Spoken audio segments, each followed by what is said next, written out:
Hello and welcome to another video where I will be discussing the Clucmay 72018 algorithmic trading strategy. Again, this strategy is available from the Freqtrades site and you can download it following this link. Now, don't ask me about this weird name, but ask the original author. We owe him our gratitude.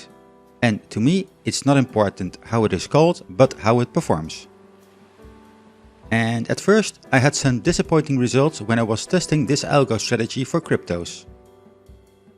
I also had some serious issues when I was testing this strategy, not to mention the many times I tried to optimize only the ROI and stop loss. My PC froze, the optimization timed out, I had segmentation faults, worker processes unexpectedly terminated, and other causes. In the end, I could only optimize this strategy with only 40 epochs and a time range of only 1 year, otherwise my PC just freaked out. I saved all the outputs from these efforts on my PC and I will make them available for my patrons so that they can check on what happened and maybe reproduce or improve my efforts to analyze this strategy.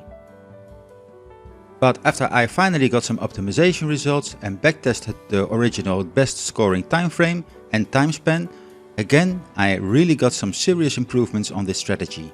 You have to watch this video till the end to see how spectacular these results are. Let me start first with the usual analysis of the strategy's code.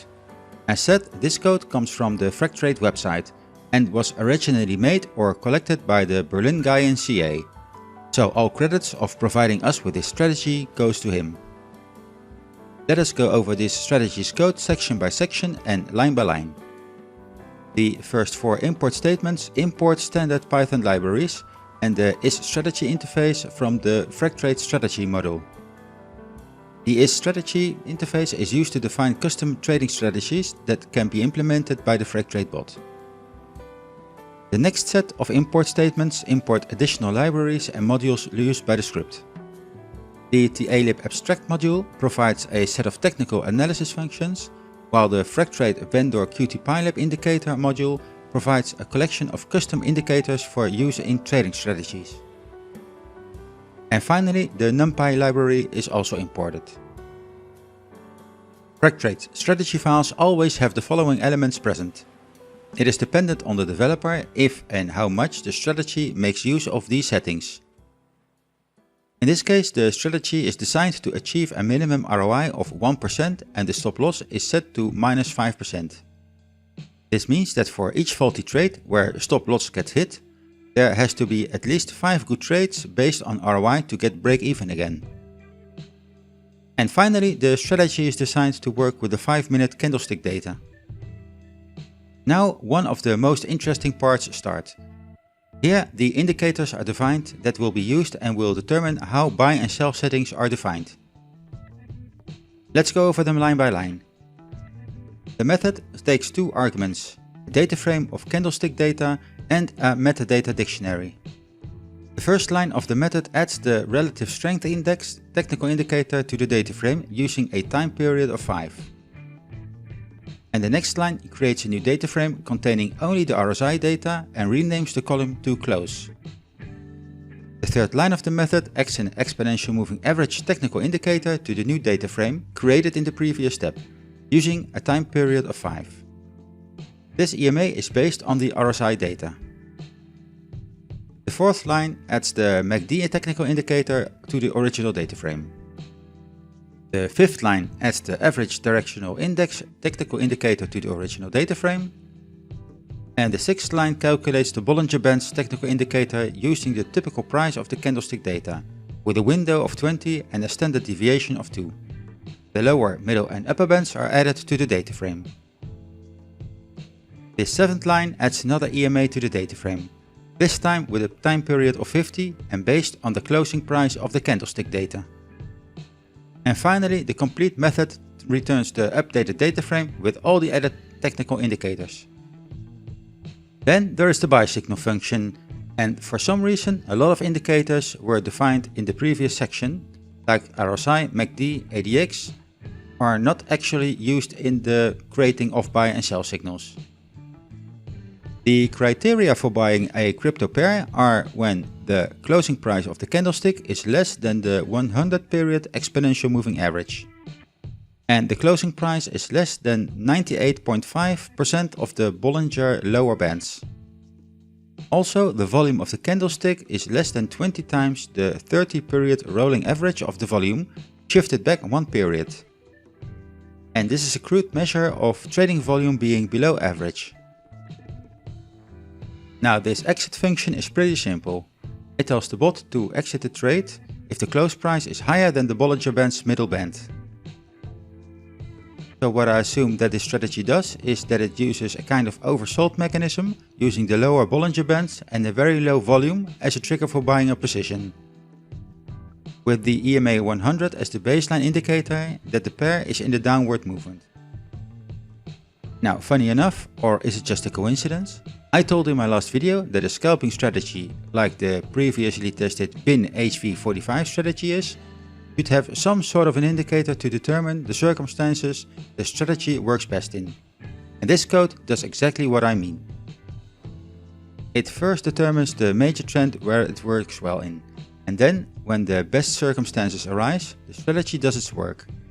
And apparently this Clucmay code works best under bearish circumstances. Now let's test this algo to see if I'm actually right or wrong. So as I said in the beginning, I had a lot of trouble backtesting and optimizing this strategy.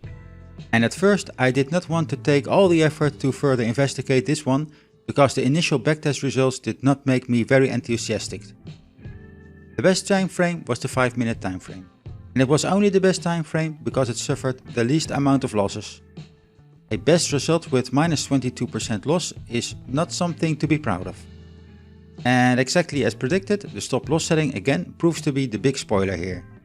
A win rate of 79% is something to be proud of, but not at the expense of the 21% of major losing trades in total.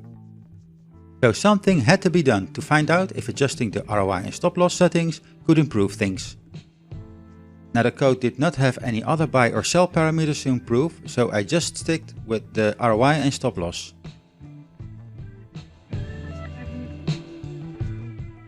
So optimizing such simple parameters on such a low time frame proved to be too much for my machine. My computer errored out on me quite a few times and sometimes I had to hard restart my PC because it completely froze up on me. Apparently the computer I have is a little bit low in capacity to make these calculations, and now I have something on my wish list for the future, I think. But anyway, I tuned the time range and epochs parameters so that I still could get an optimization result, just to complete my process, and I did not expect to see much of it anymore at the time. So in the end I only had the time range set to the beginning of 2022 to 2023 and only 10 epochs where I managed to get an optimization. And again, I did not expect much anymore. So I backtested over the last 3 years to see if it could manage to get any gains. But then I was just flabbergasted to see the results I got. With the stop loss set pretty large and also the 3 default ROI settings, this strategy performs just super good. With still a win rate of 66% and a drawdown of only 23% and very high Kalmar, Sortino and Sharpe ratios, it got some unbelievable results. Not to mention that 76% of all the top 50 coins from 2022 were susceptible to this strategy. Now the exit signal is the major source of losses and the new ROI and stop loss settings prove to be much more optimized than I could believe in the beginning. Especially the crazy amount of profits from the ROI got me triggered to investigate this further. And maybe this is too much curve fitting or something else is going on. Now there is one other unfortunate thing before I continue with my analysis, and that is that the plotting files of this strategy are more than 1 GB large. And that's way too much to handle from my browser. Yes, a new PC might help. So I can only show you a blank screen. Nonetheless, I will add all these output files to my Patreon page, so that the people with the strong PCs can open these files and hopefully see what's going on. In the meantime, I tried another way to determine where these huge profits came from, and I backtested different time periods with these settings. And here the following table shows the rounded results per period. As you can see, in the period 2021 to 2022, huge profits are made. And comparing the results between the different time periods and comparing the market volatility over these cryptocurrency markets, I can only assume that in that period there was a lot of market volatility that caused a lot of buy triggers to the downside. And luckily also enough upside volatility to make money from these downwards direction buying decisions. You can see this volatility here on the chart on the daily time frame. So movements on the 5-minute time frame could even be more extreme than shown here. During the more dull periods, like the complete 2018 to 2020 period, it did not make much money. Nonetheless, more granular investigation is necessary to find out what exactly happens at each trade and if the Bollinger Bands or EMA itself can also be optimized. The fact is that in all these datasets, which I'll add to my dataset for Patreons, the win rate is higher than 50%. This makes it also a possible strategy that gives you a good feeling when you can see that it regularly makes winning trades, which is a big psychological factor, I might say. So with these optimized results and its sudden change from a losing to a very well performing strategy, where does this end on the strategy league? And I cannot deny the fact that this strategy suddenly scores so well on so many factors. To me, it is a great surprise to see this strategy enter on the highest spot on my league. It might not have the highest profits, but on all other factors it seems to score very good. So good that it has the top spot at the moment. It's also highly possible that the optimization might suffer from overfitting. However, I only adjusted the stop loss and ROI settings though, and all other indicators use default settings that are not specific to the strategy at all. So it is possible that only well-timed take profits and good stop loss settings make this strategy perform well at the moment. To me it also looks like this strategy could also work well in combination with another strategy that guards on upside market movements. And if these movements get way into the overbought section, then a change to the strategy might be a good idea. But as always, this has to be investigated further. But for now, a new number one, and it's certainly a surprising one.